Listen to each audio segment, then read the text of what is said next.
primeira leitura de hoje é tirada do livro do Deuteronômio.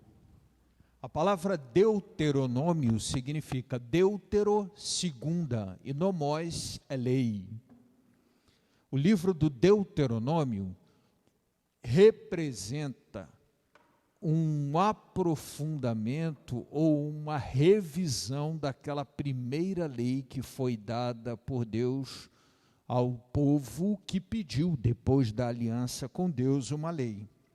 E o livro do Deuteronômio, ele aprofunda a compreensão, desce a alguns detalhes, explicita, esclarece alguns detalhes da lei, aquela primeira lei, aplicando esses detalhes às diversas realidades daquele tempo.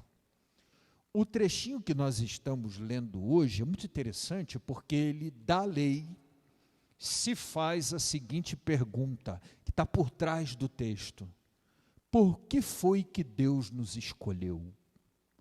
Por que foi que o Senhor escolheu Israel? Vamos lá, que nós não éramos, na ocasião da escolha, e até mesmo no tempo do livro do Deuteronômio, o maior dos povos daquela região, tampouco um povo numeroso, tampouco um povo próspero. Quando o Senhor escolheu Israel, Israel estava saindo corrido de uma escravidão do Egito com a ajuda dele. Por que foi que o Senhor se afeiçoou e escolheu para si Israel? E esta é uma pergunta que o próprio livro do Deuteronômio não consegue responder, mas só diz, foi porque foi, sugerindo, de alguma forma, que só quem pode explicar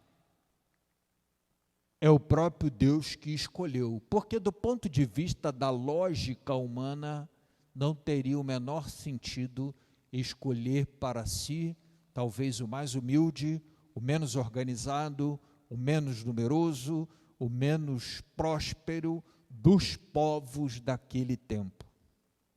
Está sugerido aqui algo interessante.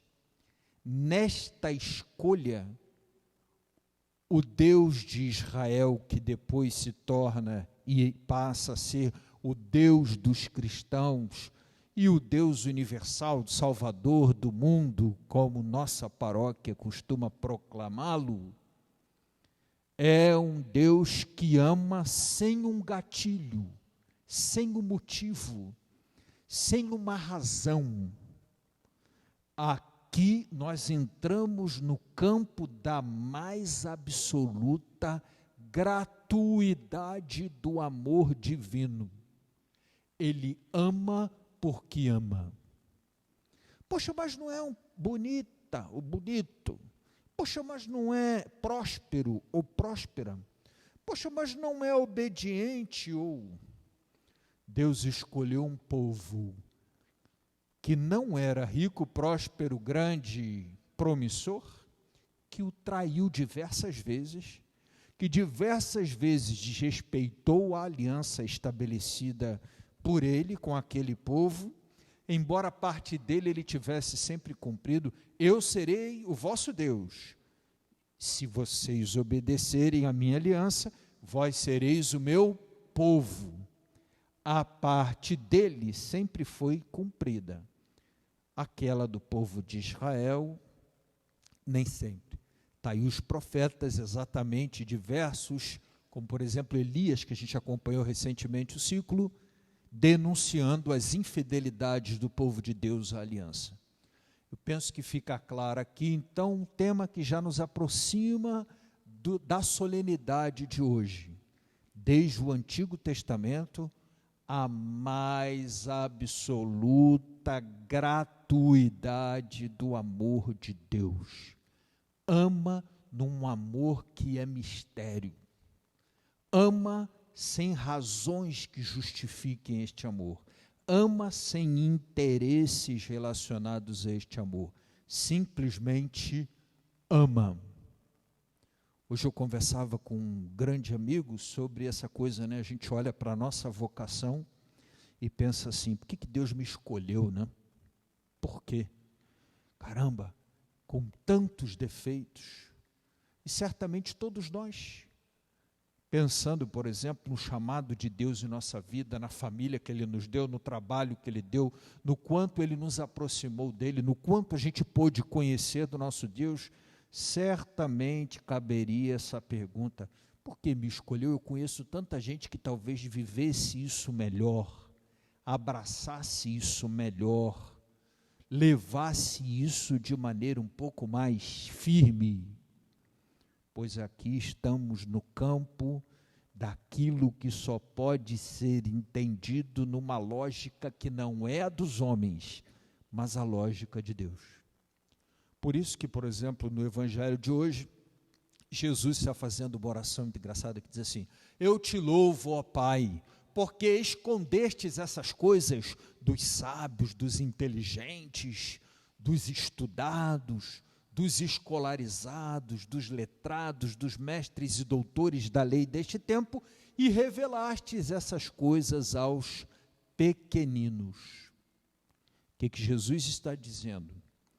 Quem não é capaz de pensar com os critérios de Deus, com aquela humildade, com aquele olhar de Deus, despido daquele modo nosso humano, da caixinha humana de pensar, né? Não é capaz de entender o que significa o amor de Deus por nós. O que significa, como há pouco a gente refletiu em uma das nossas homilias, que Deus faça chover sobre bons e maus, que o sangue dele derramado na cruz tenha sido por justos e injustos. E aí aqui nós nos aproximamos do coração de Jesus. Na continuidade do texto do Evangelho, Jesus diz assim, vinde a mim todos vós que estáis cansados. Jesus diz assim, vinde a mim todos vós que obedeceis os mandamentos. Vinde a mim todos vós que frequentais a igreja todo domingo. Vinde a mim todos vós que celebrais a missa todos os dias. Vinde a mim todos vós que rezais o terço todo. Não. Jesus diz assim, ó, vinde a mim todos vós que estáis cansados, carregando um fardo pesado, e eu vos aliviarei, porque o meu jugo, né, a carga colocada para carregar é suave e o meu fardo é leve. Aqui nós estamos no centro daquilo que celebramos hoje, que é o coração de Jesus. Vinde a mim todos, não tem exceção, todos, todos significa todos, sem exceção, além da vírgula. A gente coloca muito, não, peraí, esse tipo de gente não, é o nosso pensamento. Aquele tipo de gente não, mas isso aqui não dá. Mas aquilo ali não dá. Todos, vinde a mim todos vós, e eu vos aliviarei.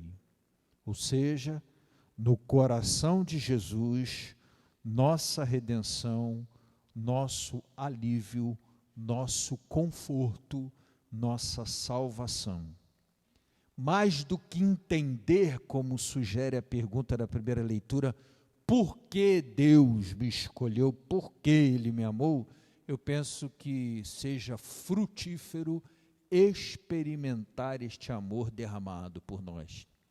A segunda leitura, que eu quase não deixei a gente fazer, né?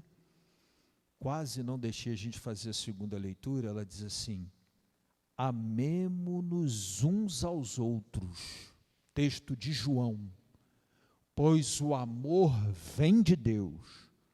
Todo aquele que ama nasceu de Deus e chega ao conhecimento de Deus, pois quem ama conhece a Deus, porque Deus é amor.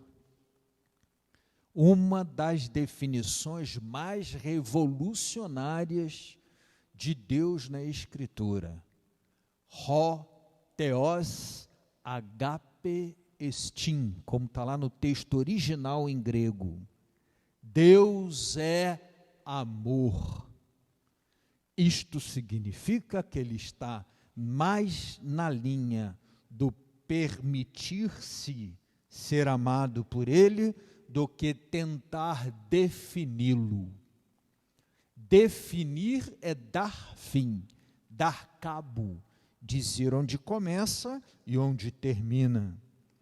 Ao dizer que Deus é amor, eu digo que ele está num constante ato de derramar-se em amor por nós, sempre dizendo: vinde a mim, convidando primeiro a uma experiência para que depois eu formule uma compreensão. Claro que é possível dizer alguma coisa dele, mas talvez seja necessário experimentar antes de dizer. Claro que o texto da primeira leitura tem uma pergunta razoável e boa, não pecaminosa: por que Deus me escolheu? Mas talvez fosse mais interessante experimentar que Ele me ama, para talvez se aproximar de uma resposta à pergunta: por que foi que Ele me escolheu? Porque a resposta está exatamente no que eu acabei de experimentar. Ele me escolheu porque Ele me ama. Deus te ama, me ama. O Sagrado Coração de Jesus é o nosso conforto e aconchego, nossa casa, nosso ninho, nosso refúgio e nossa paz.